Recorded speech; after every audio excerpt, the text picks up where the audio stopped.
नमस्कार दोस्तों, स्वागत है आपका द हिस्ट्री कैसल में।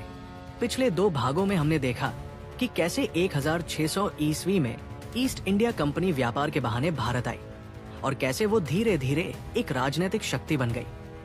हमने ये भी जाना कि छत्रपति शिवाजी महाराज के नेतृत्व में मराठा साम्राज्य की स्थापना हुई और कैसे पेशवा प्रणाली के तहत ये साम्राज्य 18वीं सदी में उत्तर से दक्षिण तक फैल गया। लेकिन अब कहानी मोड़ लेती है जब 2 बड़ी ताकतें ईस्ट इंडिया कंपनी और मराठा साम्राज्य आमने सामने आ खड़ी होती हैं। आज हम विस्तार से जानेंगे पहले एंग्लो मराठा युद्ध के बारे में। ये सिर्फ एक युद्ध नहीं था, ये भारत के भविष्य का दिशा निर्धारण करने वाला संघर्ष था। तो चलिए शुरू करते हैं।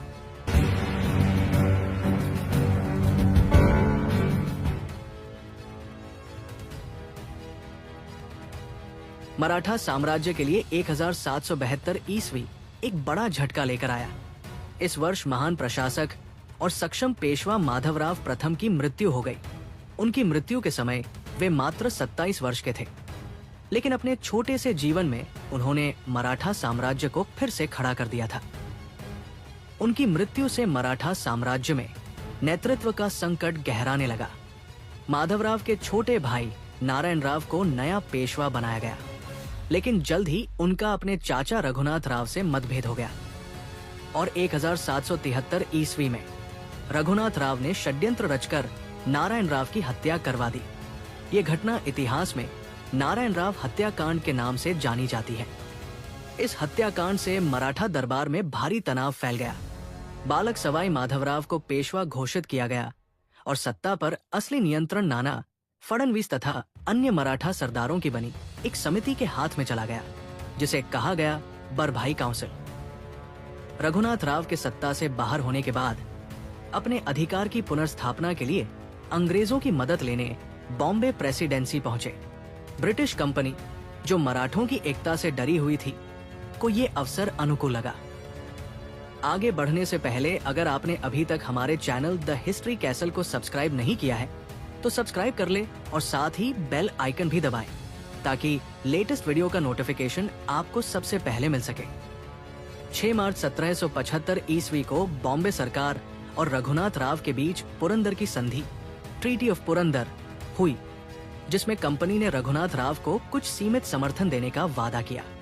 यहीं से शुरू हुआ एक लंबा और कठिन संघर्ष, पहला एंग्लो मराठा युद्ध।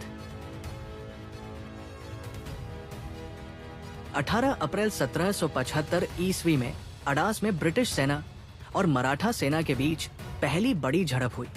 कर्नल केवेनेथ के नेतृत्व में अंग्रेजों ने मराठों पर हमला किया। हालांकि युद्ध सीमित था, लेकिन यह स्पष्ट था कि टकराव लंबा चलने वाला है। रघुनाथ राव को बागी मानने के बावजूद बॉम्बे प्रेसिडेंसी की सरकार ने उन्हें समर्थन देना जारी रखा। उधर नाना फडणवीस और पुणे दरबार ने कलकत्ता की सुपीरियर सरकार गवर्नर जनरल से संपर्क किया और अंग्रेजों के हस्तक्षेप को अनुचित बताया।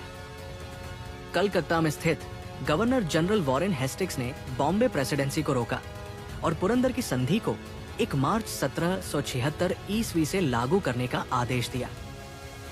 इस संधि के तहत रघुनाथ राव को छोड़ने और मराठों से शांति बनाने का प्रस्ताव रखा गया, परंतु बॉम्बे सरकार ने इसे मानने से इनकार कर दिया। रघुनाथ राव ने 1777 ईस्वी में एक बार फिर से प्रयास किया और अंग्रेजों से सैन्य मदद लेकर पुणे पर हमला करने की योजना बनाई। नाना फडणवीस ने तेजी से मराठा सरदारों को एकजुट किया और सिंधिया, होलकर और भोसले सभी ने मिलकर एक संयुक्त मोर्चा बनाया। ये युद्ध पहले एंग्लो मराठा युद्ध का निर्णायक मोड़ था।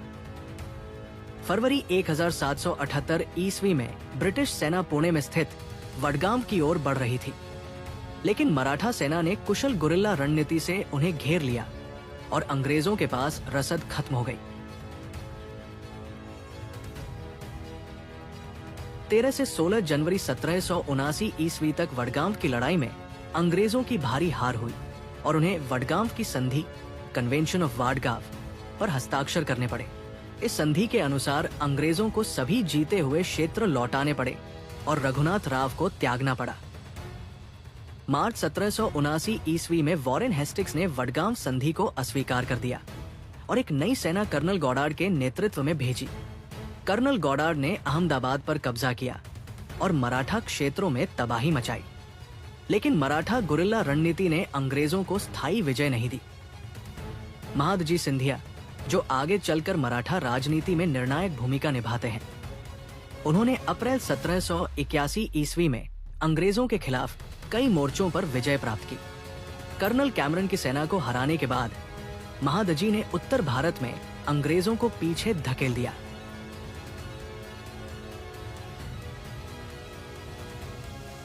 लगभग 7 वर्षों तक चले इस संघर्ष के बाद अंततः दोनों पक्षों को महसूस हुआ कि ये युद्ध निर्णायक लाभ नहीं दे रहा। 17 मई 1782 ईस्वी में ट्रीटी ऑफ सालबाई पर हस्ताक्षर हुए। इस संधि के प्रमुख बिंदु कुछ इस प्रकार थे। रघुनाथ राव को त्याग दिया गया। ईस्ट इंडिया कंपनी को मराठा क्षेत्रों से हटना पड़ा। मराठा साम्राज्य और कंपनी के बीच 20 वर्षों की शांति की गारंटी हुई। महादजी सिंधिया को उत्तर भारत में स्थिति मजबूत करने की छूट मिली।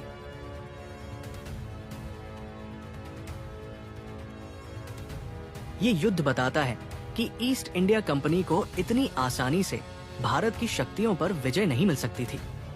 मराठों ने ये युद्ध जीतकर साबित कर दिया कि वे अब भी एक संगठित और सक्षम शक्ति है। लेकिन ये सिर्फ अस्थायी जीत थी। अंदरूनी फूट, सत्ता की लालच और अंग्रेजों की चालाक कूटनीति ने आगे आने वाले वर्षों में स्थिति को फिर बदल दिया।